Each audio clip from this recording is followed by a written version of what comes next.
Belajar mengikuti pembelajaran jarak jauh atau PJJ secara daring. Ketentuan belajar dari rumah ini diambil pemerintah daerah melihat kualitas udara di Palangkaraya, di mana kualitas udara yang menunjukkan indeks berbahaya akibat kabut asap karhutla. Untuk informasi selengkapnya dan informasi lainnya bisa Anda baca di rri.co.id.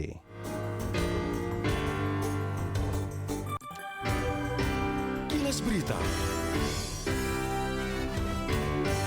Pro 3, Jaringan Berita Nasional. Pasti tahu dong lagu kebangsaan Indonesia Raya ciptaan W.R. Supratman? Tapi tahu nggak, sebenarnya ada yang berjasa dalam tersebar luasnya lagu itu. Dialah Johan Kertayasa atau Yo Kim Chan, sang perekam pertama lagu Indonesia Raya. Setelah W.R. Supratman memperdengarkan lagu Indonesia Raya pada 28 Oktober 1928 di hadapan Kongres Sumpah Pemuda, dia langsung mendatangi Yo Kim Chan untuk meminta merekam lagu Indonesia Raya. Johan Kertayasa mengajak Supratman untuk merekam lagu itu di perusahaan perekaman asing, namun menemui jalan buntu. Yo Kim Chan bahkan melakukan perjalanan keliling Eropa untuk merekam lagu itu. Karena tak mendapati perusahaan yang berkenan merekam, Yo Kim Chan pun membeli alat perekam. Dalam perjalanannya, proses perekaman pun tak berjalan mulus karena menghadapi berbagai rintangan dari pemerintah kolonial Belanda. Meskipun begitu, akhirnya perekaman ke dalam bentuk piringan hitam bisa selesai. Pro 3, Jaringan Berita Nasional. Kualitas udara di beberapa titik di Singapura berada pada titik tidak sehat pada hari ini karena angin membawa kabut asap kebakaran hutan yang diklaim Singapura terjadi di Indonesia dan masuk ke negara tersebut. Badan Lingkungan Hidup Nasional Singapura mengatakan bahwa jumlah titik api yang teramati di Pulau Sumatera pada Jumat malam melonjak menjadi 212 titik api. Nah, bagaimana perkembangan dari Singapura serta narasi yang berkembang seperti apa terkait dengan kabut asap yang terjadi di negara tersebut? Kami sudah bersama dengan pengusaha asal Indonesia, Stefanus Titus Wijaya. Pak Stefanus, selamat malam, Pak. Selamat malam Pak Zaini. Ya, bagaimana kabarnya di sana, Pak Stefanus? Alhamdulillah baik. Baik ya. Tapi kabar kabut asap bagaimana di Singapura? Ya, itulah yang kami memang sebagai warga yang tinggal di Singapura, di beberapa titik memang kabut asap cukup sedikit mengganggu Ya. aktivitas warga, tetapi memang tidak semua orang mengalami ya, tergantung daya tahan dari warga setempat. Kebetulan saya tinggalnya daerah Punggol, jadi tidak terlalu kena haze, tapi kalau daerah teman-teman yang ada di daerah Orchard, daerah Harbourfront, itu memang cukup mengalami sedikit gangguan. Ya. Gangguannya seperti apa itu, Pak Stefanus?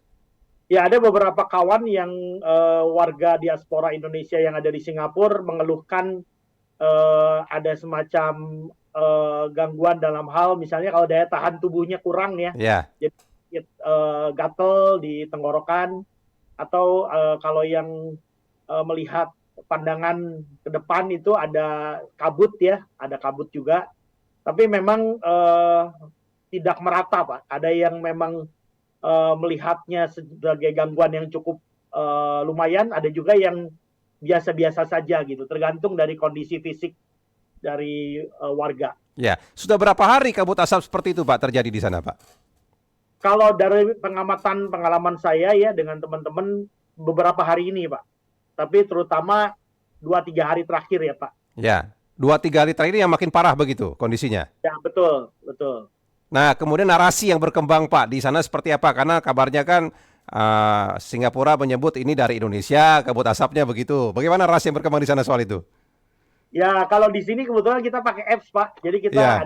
kita bisa ukur PSI-nya berapa, ada yang moderat, ada yang unhealthy, ada yang masih healthy. Sebenarnya sih tidak terlalu seperti beberapa waktu yang lalu ya, tahun-tahun sebelumnya jauh lebih parah ya. Kalau sekarang mungkin masih bisa ditolerir lah sampai saat ini. Ya. Warga beraktivitas seperti biasa. Tapi ada, Pak, pemberitaan di media di Singapura, mungkin kemudian pendapat masyarakat yang beredar di sosial media begitu ya. Wah, ini kabut asap Indonesia nih, masuk Singapura, ada seperti itu? Ya, selentingan sih ada, Pak. Tapi Ya. memang kita juga harus sadar bahwa perusahaan-perusahaan yang berinvestasi di Indonesia juga dari Singapura, Pak. Ya. Tapi paling tidak ini sudah menjadi perhatian serius lah dari pemerintah Singapura juga begitu ya soal kabut asap ini ya. Betul, Pak. Betul. Karena warga di sini ya memang salah satu faktor polusi dan juga masalah kabut ini menjadi salah satu concern aktivitas warga Singapura ya. Ya. Nah, itu apa langkah-langkah dari pemerintah Singapura Pak yang dilakukan sekarang ini? Pada dasarnya sih langkah-langkahnya masih cukup ringan, Pak. Jadi Ya. mengharapkan warga yang memang mempunyai kondisi kurang baik ya memakai masker.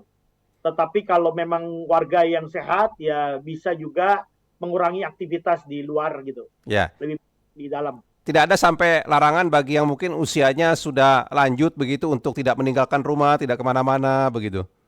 Sepengetahuan saya sampai saat ini belum, Pak. Belum Jadi ada ya? Warga masih bebas mengadakan aktivitas di luar, Ya. menggunakan transportasi umum maupun transportasi pribadi. Baik, kalau begitu. Pak Stefanus, kami nantikan Pak perkembangan dari Singapura. Terima kasih banyak atas waktunya. Selamat malam buat Pak Stefanus di sana, Terima Pak. kasih, Pak Zaini. Terima kasih. Salam buat semuanya. Tadi pendengar ya, pengusaha asal Indonesia Stefanus Titus Wijaya yang berada di Singapura yang menyampaikan tadi bagaimana perkembangan terkini kabut asap yang ada di Singapura yang diklaim oleh pemerintah Singapura itu berasal dari Indonesia. Nanti kami pantau terus bagaimana perkembangan terkininya. Nah, kabut asap ini juga diprotes oleh Malaysia. Malaysia mendesak Indonesia agar segera bertindak menangani kabut asap akibat kebakaran hutan yang terjadi di Sumatera dan Kalimantan yang kembali memburuk belakangan ini. Menteri Sumber Daya Alam, Lingkungan Hidup dan Perubahan Iklim Malaysia, Nazmi Nik Ahmad, telah mengirim surat kepada mitranya Menteri Lingkungan Hidup dan Kehutanan RI Siti Nurbaya pekan ini perihal keluhan negeri jiran terkait dengan kabut asap kebakaran hutan. Nanti kami update juga untuk informasinya seperti apa perkembangannya.